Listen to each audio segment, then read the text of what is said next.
नमस्कार and I welcome you all to world affairs. मैं हूं Prashant Dhawan. Now recently India ने एक बड़ा स्टेप चला है।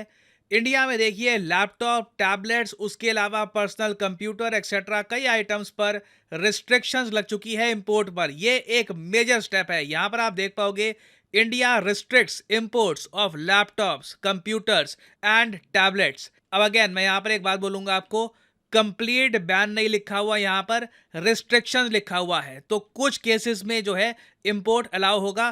तो डिस्कस करेंगे इस वीडियो में कि रिसेंटली ये स्टेप लिया क्यों गया है। वैसे मैं आपको ये बता दूं, ऑलरेडी मैं देख रहा हूं कि भारत में जो कंपनियां लैपटॉप्स या फिर टैबलेट्स मैन्युफैक्चर करती हैं, चाहे छोटे स्केल पर भी करती हो ना, अचानक से इनके स्टॉक्स भागे हैं। 8-8, 9-9% की रैली दिखी है। यहाँ पे आप देख पाओगे Dixon Tech, HCL, various companies में एक सडन रैली आई है सरकार के इस मूव की वजह से। इवन दो ओवरऑल आप अगर देखो तो आज इंडियन मार्केट थोड़ी सी गिरी है, मगर जो इंडिया में टेक हार्डवेयर के स्टॉक्स हैं ये भाग रहे हैं। तो इस वीडियो में हम डिस्कस करेंगे कि जो ये अमेंडमेंट हुई है इंपोर्ट पॉलिसी में, इसमें क्या बात लिखी है। बहुत सारी बातें आपको जानने को मिलेगी, मगर आगे बढ़ने से पहले आपसे पूछूंगा एक क्वेश्चन ये है कि नाइजर देश आजकल बहुत न्यूज में है। आपको बताना है कि इनमें से कौन सी स्टेटमेंट नाइजर देश के बारे में ठीक है। पहली स्टेटमेंट, नाइजर एक लैंडलॉक्ड कंट्री है। सेकंड स्टेटमेंट, नाइजर एक टाइम पे यूके के अंडर एक कॉलोनी थी।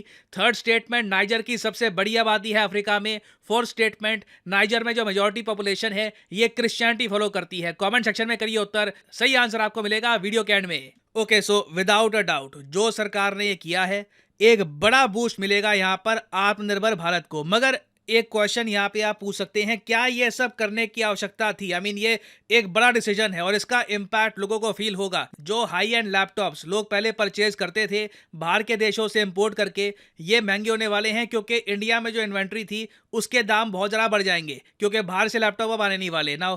ये सब करना ज़रूरी था, क्योंकि पिछले साल से ही देखा जा रहा था कि इंडियंस अब बहुत सारे बिलियंस ऑफ डॉलर्स खर्च रहे हैं चाइनीज मेड लैपटॉप्स, कंप्यूटर्स और टैबलेट्स पर। अगेन मोबाइल फोन की कोई बात नहीं कर रहा, वो तो अलग ही लेवल का बिजनेस है। वहां पे तो जो नंबर्स हैं आसमान छूते हैं, वहां तक अभी हम पहुंचे नहीं है। मगर सिंपली मैं लैपटॉप्स की बात करूं ना, तो मुझे याद है 2022 में ये रिपोर्ट सामने आई थी। इसमें यह बताया गया था कि इंडिया के जो लैपटॉप इंपोर्ट्स हैं ये $5 बिलियन तक पहुंच गए थे इन ओनली 9 मंथ्स। और 73% जो ये लैपटॉप्स थे ये आ रहे थे from People's Republic of China. और इस फाइनेंशियल ईयर में अगर हम देखें तो सिर्फ अप्रैल जून की अगर हम बात करें ना, तो लैपटॉप, टैबलेट और पर्सनल कंप्यूटर में इंडियंस ने इतना खर्चा है कि इंपोर्टेड जो ये आइटम्स है ना, इसमें ऑलमोस्ट $20 बिलियन उड़ा दिए गए। अगर आप ईयर ऑन ईयर बेसिस पर देखो तो ये एक 6.25% की जंप है। तो इंडियंस देखिए लगातार परचेज कर रहे हैं ये इंपोर्टेड लैपटॉप, टैबलेट्स। और इसका रीजन ये है कि एक टाइम पर अगर आपको काम के लिए चाहिए एक कंप्यूटर, तो आपको घर में एक प्रॉपर पर्सनल कंप्यूटर बनाना होता था। आपको सब पार्ट चाहिए होते थे, क्योंकि आज से कई साल पहले लैपटॉप में इतनी पावर नहीं थी कि आप हाई लेवल एडिटिंग या फिर सॉफ्टवेयर का वर्क या फिर कोई और हैवी ड्यूटी कमर्शियल काम कर पाते। मगर पिछले कुछ सालों में ना लैपटॉप्स में इतनी तरक्की हुई है कि लैपटॉप्स में भी आज के समय बहुत ज़्यादा पावरफुल प्रोसेसर हैं। लैपटॉप्स अब हैंग नहीं होते, ये भी एक पर्सनल कंप्यूटर की तरह बहुत ही बढ़िया परफॉर्मेंस दे सकते हैं। और लैपटॉप्स की जो बैटरी लाइफ है ये भी पिछले कुछ सालों में काफ़ी इंप्रूव हुई है। तो इस वजह से ना इंडिया में अब देखा जा रहा है कि लोग पर्सनल कंप्यूटर कम बिल्ड करते हैं, लैपटॉप्स की तरफ ज़्यादा जाते हैं। क्योंकि अगर आपको गेमिंग भी करनी है ना, कई लोग लैपटॉप परचेज करते हैं सिर्फ गेमिंग के लिए। गेमिंग पर्पसेस के लिए भी आप देख लो तो लैपटॉप्स की आज के समय एक कंप्लीट वैरायटी आ रखी है। कंपनीज कई लैपटॉप्स बेचती इसलिए ही है ये कहकर कि गेमिंग के लिए ये सबसे बढ़िया डिवाइस है। तो इसलिए लैपटॉप्स और टैबलेट्स, इनके इंपोर्ट्स इंडिया में बहुत ज़्यादा बढ़ गए थे और कहीं ना कहीं रोक लगाने की आवश्यकता थी। अब इसका इम्पैक्ट क्या होगा, देखिए जैसे मैंने आपको बताया, जो इंडियन कंपनीज हैं उनको फायदा होगा ही। उसके अलावा इत्तेफाक आप कह लीजिए, रिसेंटली ही रिलायंस ने अपना जियो बुक लॉन्च किया था। ये एक बहुत ज़्यादा कम प्राइस का, करीब 16,500 रुपये का एक लैपटॉप है। नाउ अगेन ये कोई हैवी ड्यूटी लैपटॉप नहीं है, ऐसा नहीं है कि इस पर बहुत ज़्यादा हाई लेवल आप वीडियो एडिटिंग कर दोगे, मगर अपने आप में कई लोगों के लिए काफ़ी अच्छी ऑप्शन है ये। तो इस रिस्ट्रिक्शन से, जो ये रिस्ट्रिक्शन लगाई गई है लैपटॉप्स और टैबलेट्स पर, इससे जियो बुक को 100% फ़ायदा पहुंचने वाला है। और क्या जियो बुक मेड इन इंडिया है? देखिए रिलायंस ने तो ये कहा है कि हाँ बिल्कुल Jio book is made in India. तो एटलीस्ट मैं कहूँगा अगर लोग चाइना का सामान परचेज नहीं करेंगे, उनके पास इंडियन लैपटॉप्स की कुछ तो ऑप्शन अवेलेबल होगी। और ऐसा नहीं है कि सिर्फ जियो बुक ही अवेलेबल होगा इंडियंस के पास। सरकार ने आज से कई साल पहले production linked incentive scheme launch करी थी। उसके अंडर इंडिया की कई companies, for example Dixon Tech ने ये डिसाइड किया था कि जो एसर के लैपटॉप्स हैं ये इंडिया में मैन्युफैक्चर करेंगे, और नोएडा में इस पे ऑलरेडी काम चल भी रहा है। इंडिया में मुझे पता नहीं है कि इसमें अभी तरक्की कितनी हुई है, मगर मोस्ट सर्टेनली आने वाले कुछ सालों में अपनी प्रोडक्शन ये नोएडा में बहुत ज़्यादा बढ़ा देंगे। उसके अलावा ये तो खैर हो गया था, इस सब के अलावा सरकार ने ना एडिशनल $2 बिलियन के इंसेंटिव अनाउंस किए थे उन सब कंपनीज के लिए जो भारत में लैपटॉप मैन्युफैक्चर करना चाहती हैं। देखो, बाकी इंसेंटिव तो अपनी जगह है, पीएलआई स्कीम अपनी जगह है, उसके बियॉन्ड सरकार ने कहा $2 बिलियन एक्स्ट्रा सिर्फ लैपटॉप मेकर्स के लिए।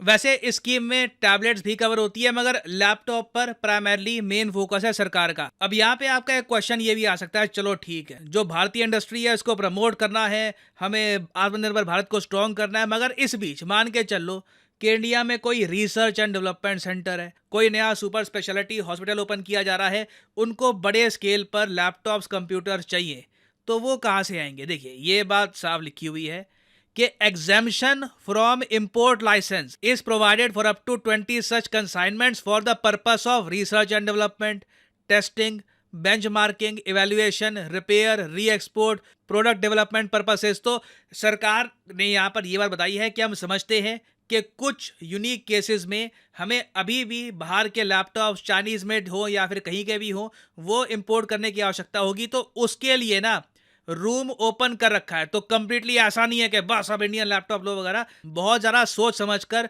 जो हमारी इंपोर्ट पॉलिसी है वहाँ पे अमेंडमेंट की गई है ना। मैं यहाँ पे आपसे पूछना चाहूँगा कि आपके हिसाब से क्या ये डिसीजन सही है या गलत है? आपका अगेन एक ओपिनियन ये हो सकता है कि ये डिसीजन ना इंडियन कंपनीज को सॉफ्ट बना देगा। कंपनी स्ट्रांग बनती है, इनोवेशन करती है जब उनके सामने कंपटीशन होता है। एक तर्क यहाँ पे ऑफ कोर्स आपका ये हो सकता है, दूसरा तर्क यहाँ पे आपका ये भी हो सकता है कि बिल्कुल ठीक किया, एक ऑलरेडी हमारी स्कीम चल रही है, लैपटॉप्स पे हम और ज़रा जोर दे रहे हैं, क्या पता इंडियन कंपनीज इससे ग्रो कर जाएं, उनको फिर बाद में रिसर्च एंड डेवलपमेंट का भी पैसा मिल जाएगा। तो लिखेगा इसके बारे में, मैं जेन्युइनली जानना चाहूँगा आपका opinion. It can be either of the two. और फाइनली वापस आते हैं अपने क्वेश्चन की तरफ जो मैंने आपसे पूछा था कि नाइजर आजकल काफ़ी न्यूज़ में है, नाइजर से रिलेटेड इनमें से कौन सी स्टेटमेंट सही है? तो सही उत्तर यहाँ पे है ऑप्शन ए, नाइजर एक लैंडलॉक्ड देश है। यहाँ पर आप देख पाओगे, ये है एशिया का मैप, ये हमारा प्यारा भारत हो गया, और यहाँ पे आप देख पाओगे नाइजर एक कंप्लीटली लैंडलॉक्ड कंट्री। बाकी स्टेटमेंट्स गलत है। नाइजर को कॉलोनी बनाया था फ्रांस ने। नाइजर की पॉपुलेशन अफ्रीका में सबसे बड़ी नहीं है, वो स्थान जाता है नाइजीरिया को। और नाइजर में जो मेजॉरिटी रिलीजन है ये क्रिश्चियनिटी नहीं है, ये है इस्लाम। और मैं ये भी ऐड कर दूं कि आप किसी भी एग्जाम की तैयारी कर रहे हैं, चाहे एसएससी, यूपीएससी, बैंक, आप परचेज कर सकते हैं अनअकैडमी के क्वालिटी कोर्सेज। कमेंट सेक्शन में जाइए, पिन कमेंट में यहाँ पे आपको मिलेंगे link. For example let's say आपको प्रिपेयर करना है यूपीएससी के एग्जाम के लिए, तो यूपीएससी के लिंक पर यहाँ पर करिए क्लिक, और यहाँ पे आप परचेज कर पाएंगे अनअकैडमी का यूपीएससी कोर्स। बट जो प्राइसेस यहाँ पर लिखे हैं, don't ever pay these prices. Simply यहाँ पर कोड डालिए PD10 and the prices will start falling and you will be able to save a lot of money. So use the code PD10 and save money. और इसी note के साथ ये है video का अंत। Thank you for listening. May the gods watch over you.